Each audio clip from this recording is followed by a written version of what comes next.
आम ख़बर अवां ताईं पहुचाईंदासीं। अवां खे ॿुधायूं फील्ड मार्शल सैयद आसिम मुनीर चयो आहे त अफ़गानिस्तान खे ख़्वारिजनि ऐं पाकिस्तान मां कंहिं हिक जी चूंड करणी पवंदी। अफ़गान तालिबान जी पुठभराई में असांजे मासूम शहरनि ऐं ॿारनि खे निशानो बणाए पियो वञे।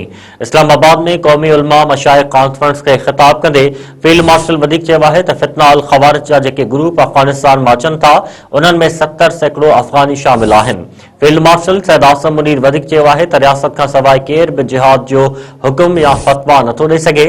रियासत तैयबा ऐं रियासत पाकिस्तान जो पाण में गहरो तालुक़ ऐं हिक जहिड़ाई आहे। ऑपरेशन बुनियादी मखसूस में ख़ुदा ताला जी मदद ईंदे ॾिठी ऐं महसूस कई।